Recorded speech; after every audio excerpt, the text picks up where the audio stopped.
آذان جب مکمل ہو تو آذان کے بعد کی دعا۔ اس سے پہلے چونکہ آذان کا بیان ہو رہا تھا تو آذان کے متعلق بڑی تفصیل سے گفتگو ہوئی ہے۔ اب آذان کے بعد کا معاملہ ہے، جب آذان آ جائے تو اس کے بارے میں کیا حکم ہے۔ تو یہاں پر ایک روایت ہے جناب سیدنا حضرت سعد بن ابی وقاص رضی اللہ تعالیٰ عنہ سے۔ سیدنا حضرت سعد بن ابی وقاص رضی اللہ تعالیٰ عنہ رسول پاک صلی اللہ علیہ وسلم سے نقل کرتے ہیں، فرمایا کہ جس وقت مؤذن کی تم آذان سنو تو اس وقت میں وہ آذان دے لے تو اس وقت کے بعد پھر یہ دعا پڑھو، وَأَنَا أَشْهَدُ أَن لَا إِلَٰهَ إِلَّا اللَّهُ، میں گواہی دیتا ہوں کہ اللہ وحدہ لا شریک ذات ہے، اور بے شک اور اس بات کی بھی میں گواہی دیتا ہوں کہ محمد صلی اللہ علیہ وسلم اللہ کے بندے اور اللہ کے رسول ہیں، اللہ کے پیغمبر ہیں۔ میں اللہ پر راضی ہوں ازرو پروردگار کے، اور میں مذہب دین اسلام پر ایمان رکھنے والا ہوں، اور اپنا پیغمبر نبی مکرم محمد مصطفیٰ صلی اللہ تعالیٰ علیہ وسلم کی مبارک ہستی کو مانتا ہوں۔ فرمایا جو ایسا کہتا ہے اللہ تعالیٰ اس کے پچھلے اگلے سارے گناہ معاف فرما دیتے ہیں، اس کے سارے گناہوں کی معافی ہو جاتی ہے۔ ایک روایت یہ آ گئی، اس میں الفاظ وَأَنَا أَشْهَدُ أَن لَا إِلَٰهَ إِلَّا اللَّهُ وَحْدَهُ لَا شَرِيكَ لَهُ وَأَنَّ مُحَمَّدًا عَبْدُهُ وَرَسُولُهُ رَضِيتُ بِاللَّهِ رَبًّا وَبِالْإِسْلَامِ دِينًا وَبِمُحَمَّدٍ رَسُولًا، یہ الفاظ ہیں۔ اور دوسرے حدیث کے اندر الفاظ ہیں اللہم رب هذه الدعوة التامة والصلاة القائمة، یہ حضرت جابر بن عبداللہ رضی اللہ تعالیٰ عنہ سے روایت ہے۔ آتی محمد الوسیلہ والفضیلہ وابعثہ مقاما محمودا الذی وعدتہ۔ بعض اولیاء کرام سے یہ الفاظ ہیں، حدیث میں نہیں ہیں، بعض اولیاء کرام سے الفاظ منقول ہیں۔ وہ والفضیلہ آگے پڑھتے تھے، وابعثہ کی جگہ پہ یہاں پر تھوڑا سا الفاظ اضافہ کرتے، والدرجۃ الرفیعہ، والدرجۃ الرفیعہ، یہ الفاظ اولیاء کرام سے ثابت ہیں، وہ الفاظ اولیاء کرام اضافہ فرماتے تھے۔ وَبَعَثُوا مَقَامًا مَحْمُودًا الَّذِي وَعَدتَّهُ۔ کچھ اولیاء کرام کا تجربہ رہا ہے، وہ جب آذان آتی تھی تو آذان کے بعد یہ دعا پڑھ کے اس کے بعد پڑھتے تھے لبیک اللہم لبیک لبیک لا شریک لک لبیک ان الحمد والنعمت لک والملک لا شریک لک لبیک اللہم لبیک۔ یہ الفاظ کچھ اولیاء کرام سے یوں ثابت ہیں۔ اب آیا کہ ترتیب کیا ہوگی، کیونکہ مختلف احادیث مبارکہ کے اندر بہت سارے مختلف قسم کے الفاظ منقول ہیں۔ اب آیا کہ کیا حکم ہوگا، فرمایا حکم یہ ہے کہ جب آذان آئے تو تم آذان آ جانے کے بعد آذان کے ساتھ کلمات کہنے ہیں جو کل میں نے آپ کو بتائے تھے۔ جب وہ مکمل ہو جائیں تو اس کے بعد آپ درود پاک پڑھیں۔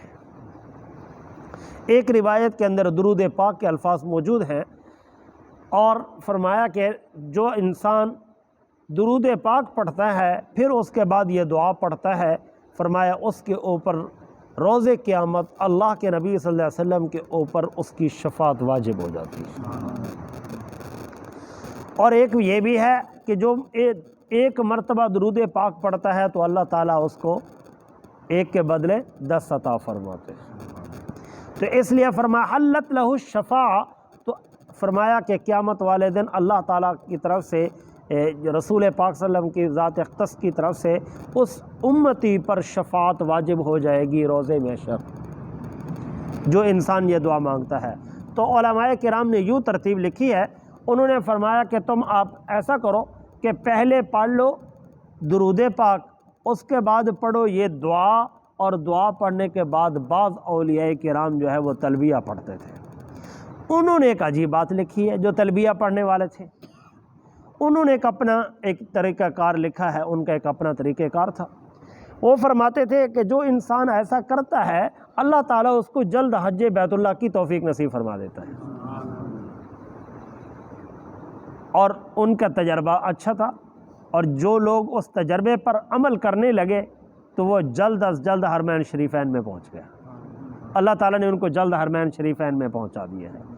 تو اس لیے جب ہے فضیلت کا معاملہ تو اس لیے کسی کو ہاتھ سے نہ جانا چاہیے، اس لیے کہ ہو سکتا ہے کون سی قبولیت کی گھڑی ہے کہ جس وقت میں اللہ تعالیٰ میرے مقدر میں بھی حرمین شریفین لکھا ہو، میں بھی حرمین شریفین کے اندر پہنچ جاؤں۔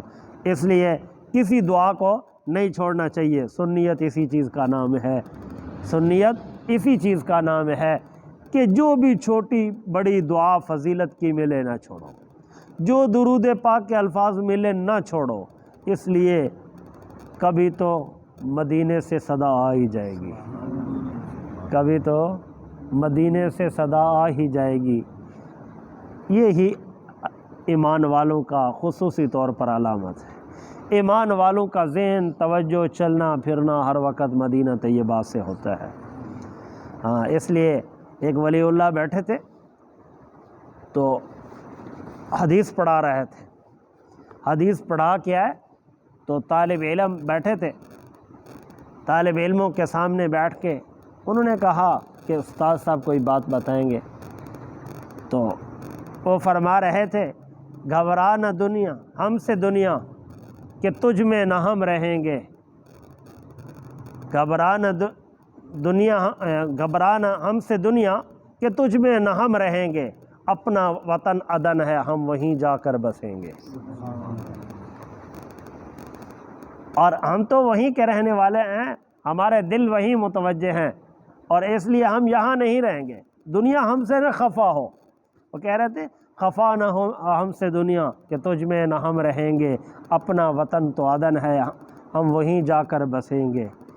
ہم سے خفا نہ ہو، ہم تیرے ساتھ وابستگی نہیں رکھتے، تیرے ساتھ ہمارا کوئی تعلق نہیں ہے، ہمارا تو ہر وقت ذہن چلنا پھرنا اٹھنا بیٹھنا مدینہ طیبہ سے ہے، اس لیے کہ ہمارا ایمان ہے کہ جنت البقیع وہ جنت کا ٹکڑا ہے۔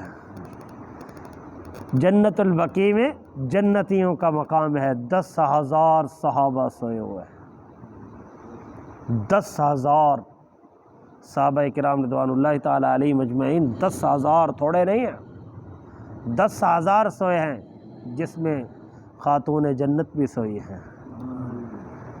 سیدہ حضرت ام حبیبہ بھی وہیں تشریف فرما ہے، اور کیا کیا کہیے، بڑا عجیب ماجرا ہے۔ میں جا رہا تھا، ایسے پھرا تو مجھے بتایا گیا، میں نے نقشہ دیکھا، کہتے یہ کس کا نقشہ ہے، مجھے سمجھ نہیں آ رہا تھا، وہ کہنے لگا یہ امام القراء شیخ نافع رحمۃ اللہ علیہ سوئے ہوئے ہیں، بالکل قریب سوئے ہوئے ہیں راستے کے اوپر۔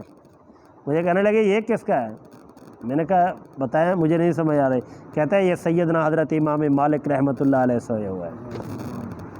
ایسے ایسے بزرگ ہستیاں بھی راستوں کے اوپر، اور حضرت عثمان غنی رضی اللہ تعالیٰ عنہ سوئے ہوئے ہیں، اور وہاں پر حضرت حلیمہ سعدیہ بھی سوئی ہیں، اور ان کے ساتھ بڑے بڑے جلیل القدر صحابہ سوئے ہوئے ہیں، اور ان کا ایک ایک کا مقام ہے، اور بڑے بڑے شہداء بھی سوئے ہوئے ہیں۔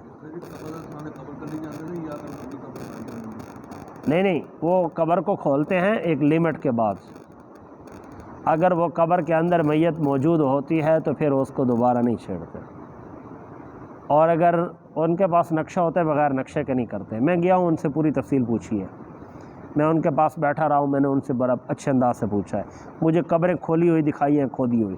انہوں نے کہا جس کے اندر ہڈیاں مل جاتی ہیں تو ہم ان کو جمع کر لیتے ہیں، جب نئی میت داخل کرتے ہیں تو اس کے ساتھ ہم ہڈیاں بھی جمع کر دیتے ہیں، اور ہاں جی اسی قبر جو خالی ہڈیاں ڈھانچہ بچا ہوا ہو تو پھر ہم ان ہڈیوں کو ان کے ساتھ۔ میں نے کہا کب؟ اس نے کہا گورنمنٹ کی طرف سے 1 سے لے کر 3 سال کا ٹائم ہوتا ہے،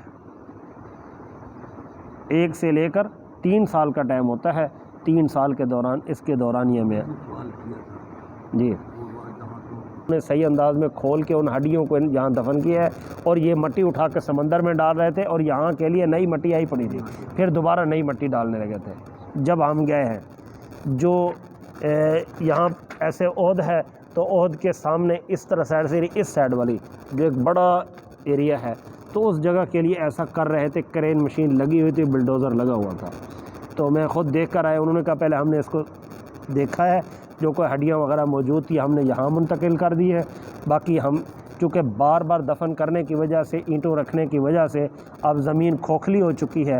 اصل میں یہ ہوتا ہے کہ ہم یہ سمجھتے ہیں، شاید والی بات ہے کہ یہ قبر کے اوپر قبر ہو رہی ہے، واقعتاً ایسے ہوتا ہے، لیکن اصل میں مسئلہ یہ ہے کہ ہمیشہ قبر کے اندر ایک جگہ کچھ نہ کچھ کھلی ہوتی ہے۔ جب میت کو دفن کیا جاتا ہے تو جگہ کھلی ہوتی ہے، اس کے اوپر مٹی آتی ہے، وہ کیا کم کرتے ہیں، اس کے اوپر اور تھوڑی سی مٹی ڈال دیتے ہیں، پھر اوپر نئی قبر اوپر کھڑی ہو جاتی ہے۔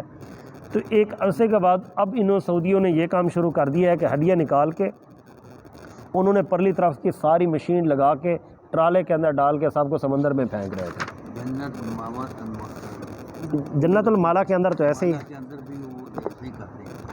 جنت المالا تو بند پڑی تھی، ادھر تو کوئی بھی نہیں کر رہا، ادھر تو انہوں نے بند کر دیا، کوئی ادھر لانا ہی کوئی باہر سے ڈالا ہو، جو چندر ہیں مکہ شریف سے کوئی ادھر باقی باہر۔ ہاں نہیں، اب تو ادھر بھی بند پڑا تھا، مجھے تو کوئی جگہ نہیں نظر آ رہی تھی کہیں دفن کرنے۔ ابن ابی وقاص رضی اللہ تعالیٰ عنہ نبی علیہ الصلوۃ والسلام سے فرمایا کہ جس وقت سنو مؤذن کے اذان کو، تو جس وقت وہ اذان دے لے تو اس وقت میں یہ کہو کہ میں گواہی دیتا ہوں کہ اللہ وحدہ لا شریک ذات ہے، اور بے شک محمد صلی اللہ علیہ وسلم اللہ کے بندے اور اللہ کے پیغمبر ہیں۔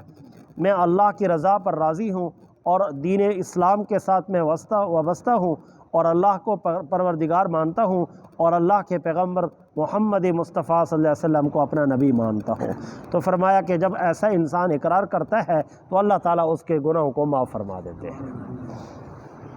امام ابو عیسیٰ ترمذی رحمۃ اللہ علیہ فرماتے ہیں اس کی حدیث صحیح ہے، لیکن تھوڑا سا اس کے اندر ضعف بھی موجود ہے، اس لیے کہ اس کے اندر ایک راوی کمزور ہے، اس لیے کہ باقی آگے پیچھے بہت سارے صحابہ ہیں، درمیان میں ایک راوی جو آیا ہے وہ اکیلا آیا ہے، اس لیے تھوڑا سا مسئلہ ہے، باقی کوئی اس کی روایت کے اندر کوئی مسئلہ موجود نہیں ہے۔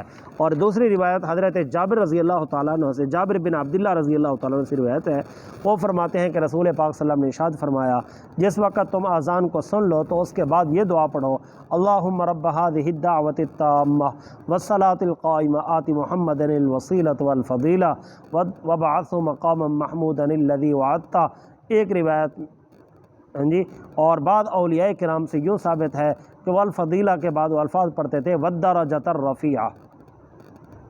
بہرحال دونوں پڑھ لینے چاہیے تاکہ ہم ہر ایک کے اوپر عمل کرنے والے بن جائیں۔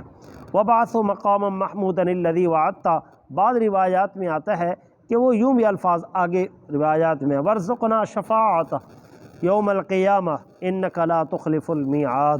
تو اس لیے اس پر بھی عمل کر لینا چاہیے تاکہ ساری روایتوں پر ہم عمل کرنے والے بن جائیں۔ فرمایا جو ایسا پڑھے گا اس کے لیے قیامت کے روز شفاعت واجب ہو جائے گی۔ اللہ تعالیٰ سے دعا ہے اللہ تعالیٰ عمل کی توفیق عطا فرمائے۔